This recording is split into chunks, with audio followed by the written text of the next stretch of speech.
Tapi gue yang habis pikir kenapa 500 juta. Lu daripada ngeluarin 500 juta buat kecurangan kayak gitu, mending lu jadi calo Coldplay lu.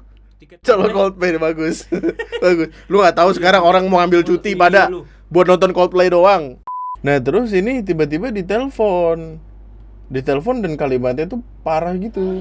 Kau hati-hati kau ya. Kau mana rumah kau? Kau boleh viralin aku, kau keluarga aku sana. Mana aku Sherlock lah. Oh Sherlock udah emosi aku nengok kau lah.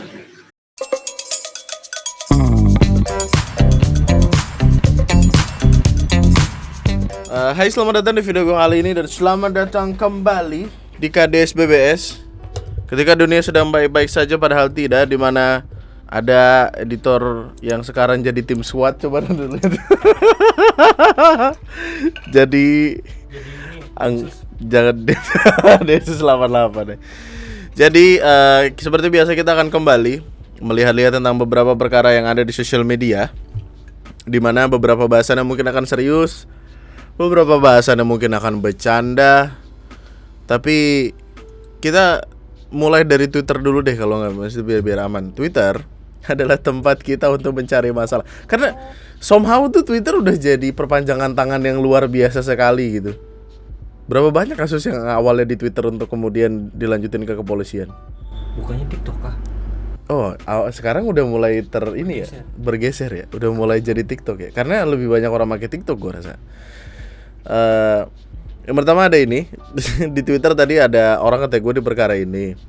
Jadi ya perkara parkiran lah, yang mana emang seperti yang kita tahu, orang kalau mau punya mobil harus mikirin garasinya dulu. Itu mobil mau diparkir di mana? Kasus di sini adalah dia tuh kayak di komplek ini gang buntu gitu. Tapi tetangga di depan rumahnya itu jualan mobil bekas cuman gak punya showroom. Ya mungkin baru merintis. Mulai aja dulu. Tapi masalahnya mulainya dia itu mengganggu tetangganya, karena tetangganya jadi nggak bisa masukin mobil ke garasi rumahnya karena ya gitu ketutupan. Mobil diparkir awalnya di sini, terus karena mungkin mobil ini mau masuk jadi ditaruh di ujung sini. Repot lah pokoknya di Twitter tuh perkara parkiran jadi menyebalkan. Dan dia karena jadi kan pintu gerbangnya di depan sini. Kalau mau parkir kan enaknya parkir mundur ya. Betul, mundur. Jadi dia mundurnya dari depan gerbang gitu sampai masuk ke dalam. Ya Allah. Sampai masuk dalam ke sini terus baru mobilnya dimundurin masuk ke sini. Karena kalau mau dari depan katakanlah maju dulu terus mundur nggak bisa, ada mobil ini gitu. Ganggu. Perkara bertetangga emang menyulitkan sekali. Makanya pernah ada wacana orang kalau misalkan mau perpanjang STNK mobil harus punya garasi dulu, harus certified nih orang punya garasi baru bisa diperpanjang. Waktu itu ada wacana kayak gitu. Cuman gue nggak tahu berlaku atau enggak. Karena yang kayak gini pernah kejadian juga di Bekasi dan lebih kocak. Seorang warga bikin garasi mobil di jalan depan rumah. Aduh, gak ada suaranya lagi. Jadi dia parkir. Jadi ini jalan umum sebenarnya. Jadi jalan-jalan perumahan situ mungkin. Tapi dia parkir di situ dan mungkin karena udah kebiasaan ditancepin besi. Dia ada perasaan gak enak gak sih? Maksudnya gua aja tuh, jadi kan di rumah tuh ada lahan kosong yang emang dijadikan untuk tempat parkir gitu. Dan itu emang yang per bulannya bayar gitu. Kalau misalkan itu lagi penuh terus parkir di pinggir jalan aja tuh nggak enak gitu. Kayak gara-gara gua nih orang jadi susah nih. Gara-gara gua orang jadi nggak enak menjalani hari. Kan sebel juga kalau misalkan bangun tidur mau berangkat kerja tiba-tiba harus mepet-mepetin karena nggak susah nyari jalan. Ini kan kalau kayak gini mobil nggak bisa lewat dong. Iya nggak sih? Udah sempit banget itu. Udah nggak bisa lah ini. Kok dia punya keberanian gitu untuk naruhin besi seolah-olah jalan ini adalah punyanya dia. Well, menurut kabar yang gue denger ya itu emang jalan umum dan itu bukan tanah dia, jadi dia tidak ada hak di situ. Terus akhirnya karena diprotes warga, awalnya tuh kayak naik ke sosial media dulu.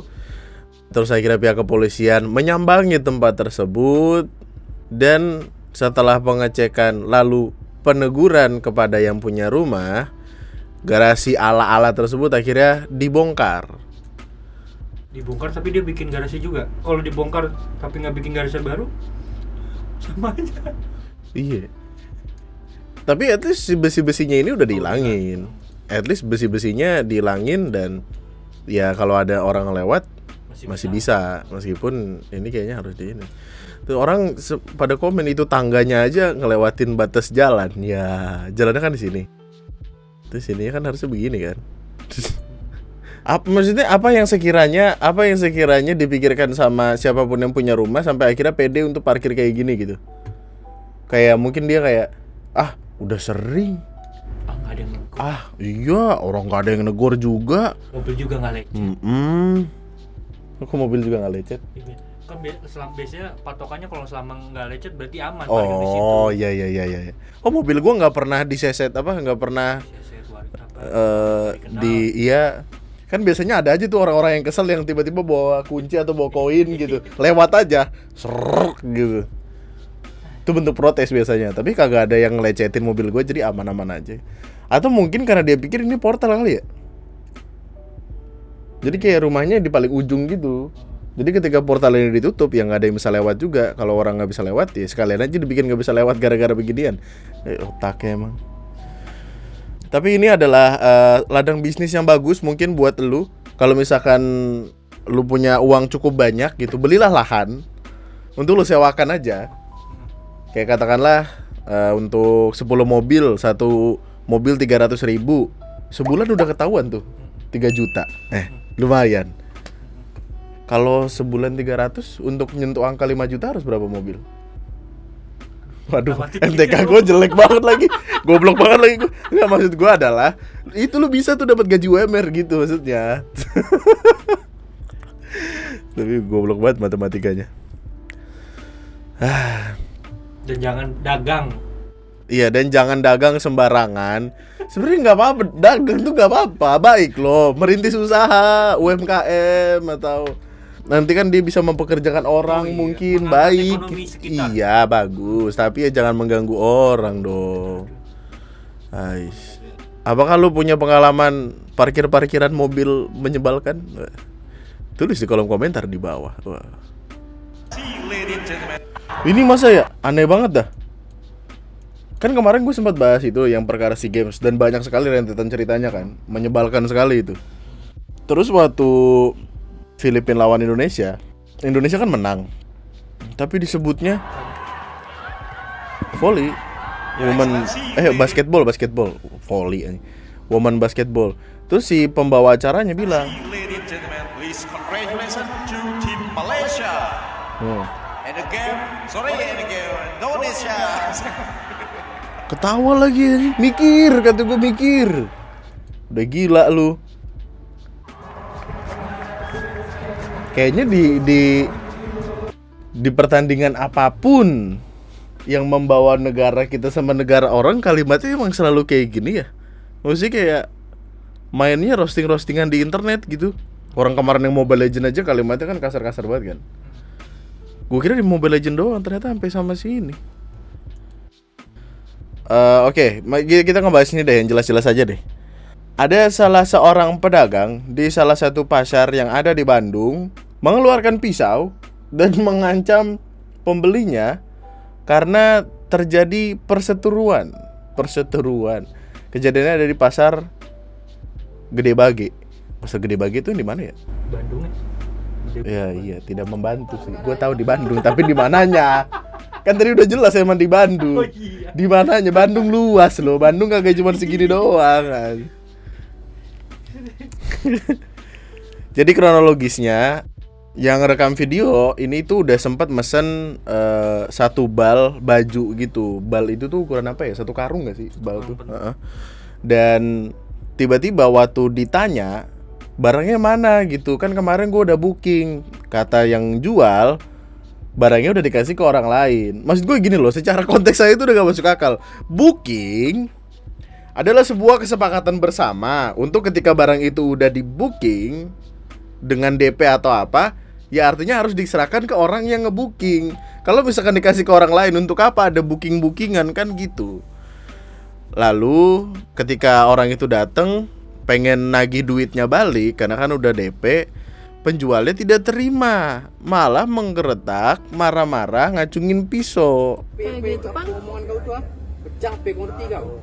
Gara-gara udah juga tuh Dia makulah, kau cuma main sama aku lah. Jangan pernah main dia sama aku. Habis dia main. Pergi aja. Posisinya kita cuma berdua perempuan. Ya Allah. Pergi aja dulu tuh. Pergi aja. Boleh minta kontak Ayu? Enggak punya HP kan. Saya. Apa? Jadi kan babanya bilang, "Boleh minta kontak A-nya?" Nggak punya HP. Masa iya nggak punya HP sih? Kita pergi aja dulu. Soalnya barang lagi susah teh. Yang kedua ngerti kau Bawa keluar. Nah terus ini tiba-tiba ditelepon dan kalimatnya tuh parah gitu. Kau hati-hati kau ya. Kau mana rumah kau? Kau boleh viralin aku, kau keluarga aku sana. Mana aku Sherlock lah. Kau Sherlock udah emosi aku nengok kau lah. Kau Sherlock sekarang lah mau rumah kau lah. Pak sopan kali kau berani kau viralin orang kau ya. Kau Sherlock sekarang. Apa nih? Ambil mobil, suruh cuy ambil mobil. Kenapa kalimat dia nggak sopan ya? Kenapa dia bilang nggak sopan lu viral-viralin orang? Maksudnya kalau lu nggak salah, ya nggak akan begitu gitu. Setelah video ini viral, penjual tersebut tidak terima dan berani mendatangi rumah si wanita. Dia berkata akan mengembalikan uang setelah memukuli ayah wanita itu. Lah anjing, apaan lu? Sembarangan banget mulutnya. gara-gara udah juga kita Kronologi singkat. Tanggal 10 April kita ke pasar Gede Bage untuk cari info soal bal. Ketemulah sama si pelaku ini. Tanggal 12 April kita masih tanya-tanya lewat WA. 14 April dia tiba-tiba minta uang masuk dulu untuk simpan barang katanya. Dia juga nakut-nakutin kalau barang sisa satu lagi. Tanggal 15 April dia tiba-tiba bilang kalau barang yang sudah kita booking kejual sama orang. Lu tahu apa sih? Masa penjual nggak tahu kode booking kat aneh banget anjing. Jangan pernah main dia sama aku. Habis dia main. Soalnya barang lagi susah teh. Tanggal 15 April pagi kita minta transfer balik aja. Dia bilang besok subuh baru datang barang lagi. Kita masih aja positive thinking. Oh udah sempet minta dibalikin tapi besok aja besok. Tanggal 16 April kita nanyain lagi tapi nggak dibales. Jam 11 siang pelaku ini baru bales, katanya barang udah ada tapi harus diamanin dulu. Hah. Akhirnya jam 12.44 pelaku ini ditelepon sama ayah, perihal nanya barang doang, tapi dia malah marah-marah dan ngancem pembunuh. Astaga. Kita punya semua bukti chat transfer sampai ngancem di chat juga banyak. Astaga. kedua ngerti kau kalau bang Bawa keluarga aku sini, bapak aku juga sinilah. Biar aku urus sama dia. Pergi aja dulu ya. Kenapa sampai bawa-bawa bab? Udah gila lu, bro. Aish. Masalahnya kan udah kayak gini kan nama pasarnya gitu yang jadi jelek gitu loh. Harusnya pedagang-pedagang sana juga ngasih tahu gitu ke si mas-mas ini, bro.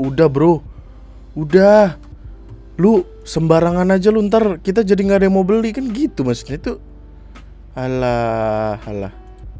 Terus akhirnya akun TikTok yang bersangkutan kan di-ban sama TikTok, mungkin karena perkara pisau kali ya. Itu kan senjata tajam gitu.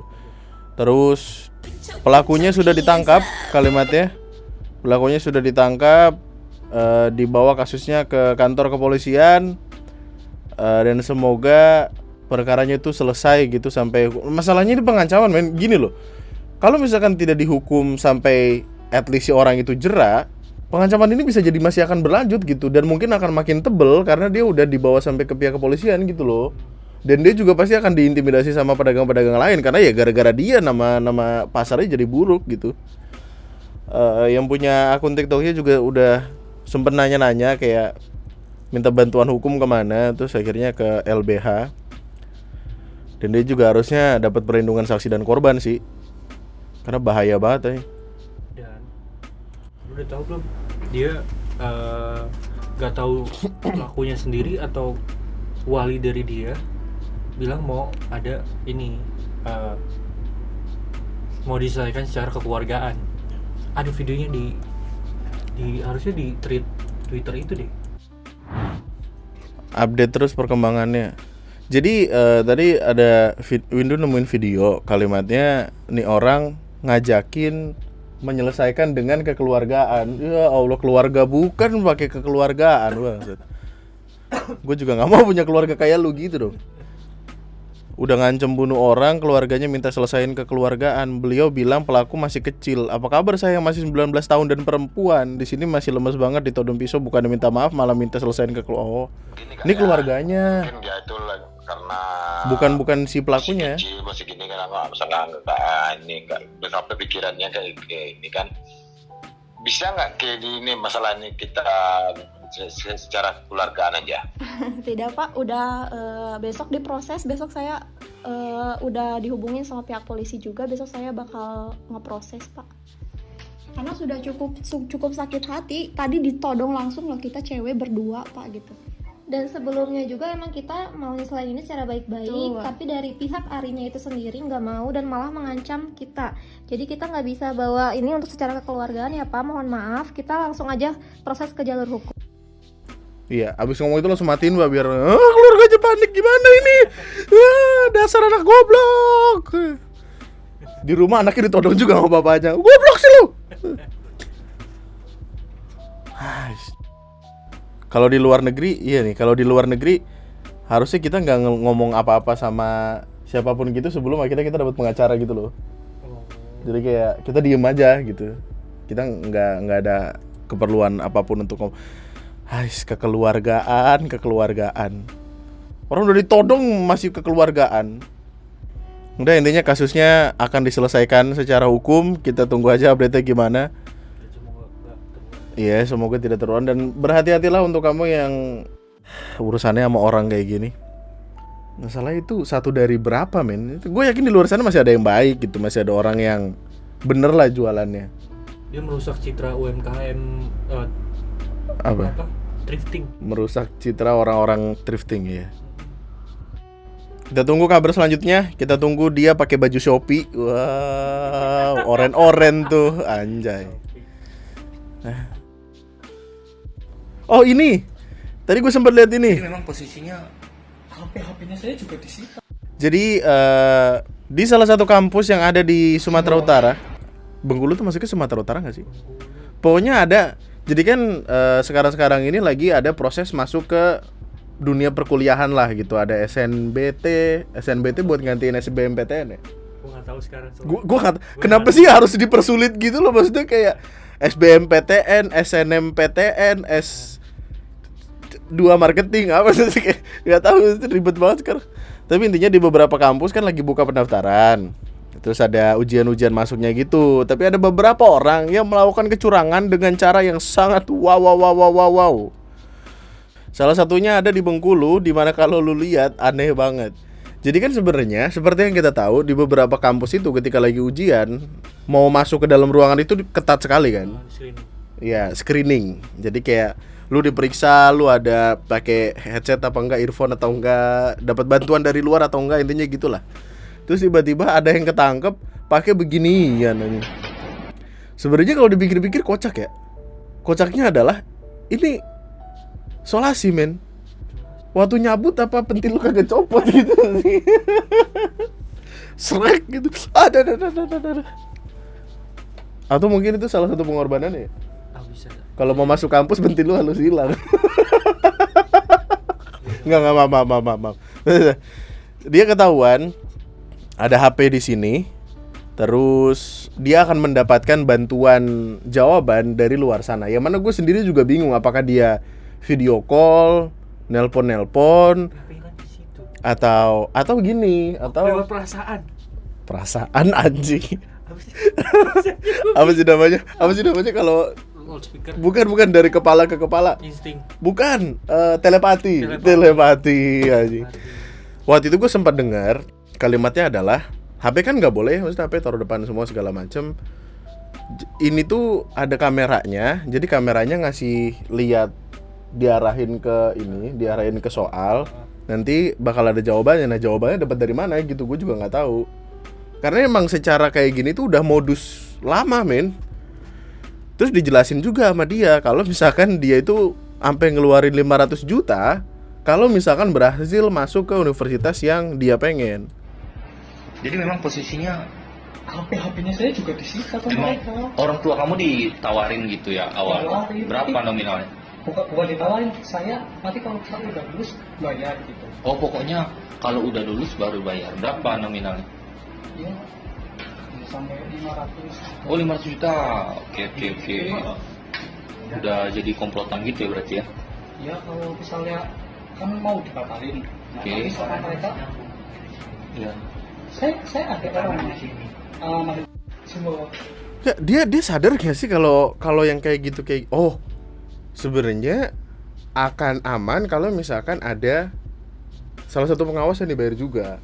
Oh iya, bisa jadi. Bisa jadi. Tapi kan kalau kayak gitu ceritanya berarti dari dalamnya bermasalah, sedangkan dari dalamnya itu bener. Maksudnya ini kan ketangkap karena ya dalamnya bener gitu. Kan yang pasti diperiksa kan digini-giniin dulu kan. Oh, iya. Tapi kalau dia bajunya longgar, sekilas. Ya kan kalau longgar, tapi kan dipegang bro. Oh iya.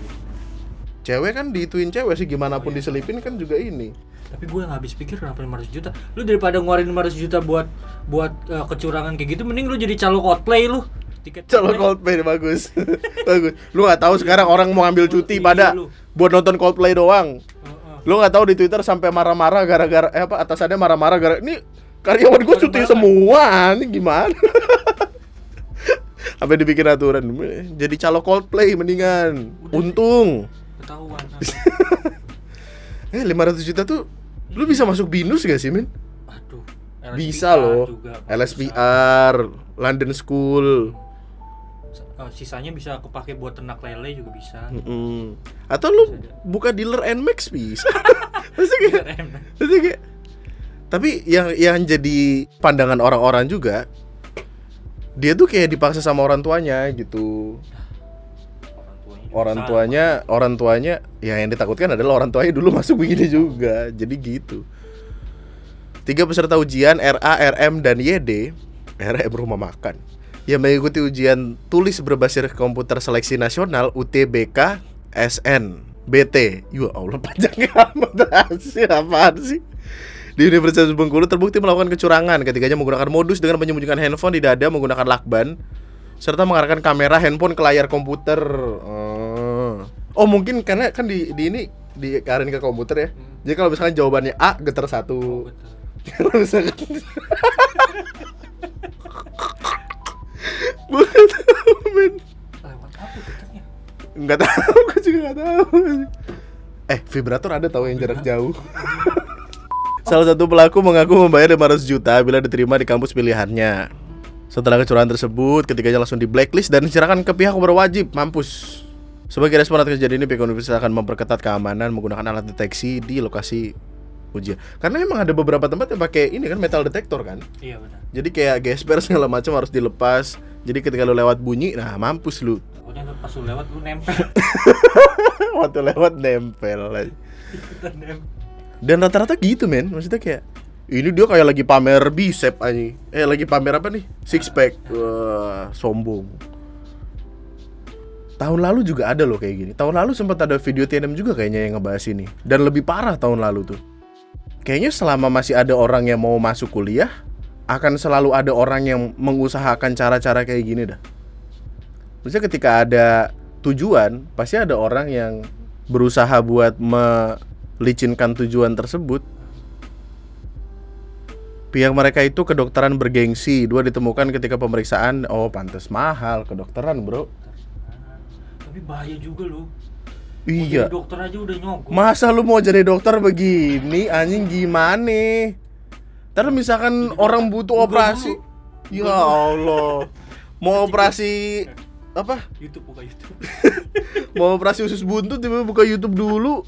Kelamaan anjing, ususnya keburu bang. Bang, udah apa bang ini? Lepasin gua. Ya elah.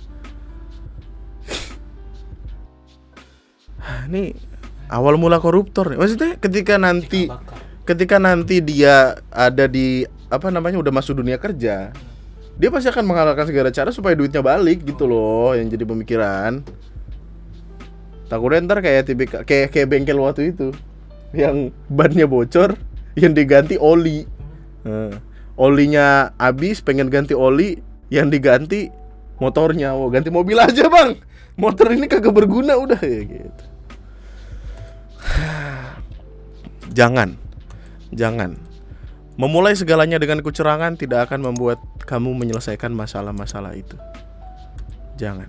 Apa-apa yang dimulai dengan tidak baik akan menghasilkan buah yang tidak baik juga. Anjay, bacot. Masalahnya rumah 1, 2, 3 tiba-tiba komen 500 juta mending buat beli rumah, terus dikontrakin. Ngasih ide aja. Di sini kalimat dari bapaknya tuh nyelekit banget. Tidak layak lulus jadi PNS karena waktu tes kesehatan jiwa itu dia tidak lulus. Misalnya ada satu orang tadi yang keluar, terus dia happy gitu. Oh tapi pasangannya selingkuh sih, kalau ini ya happy dah.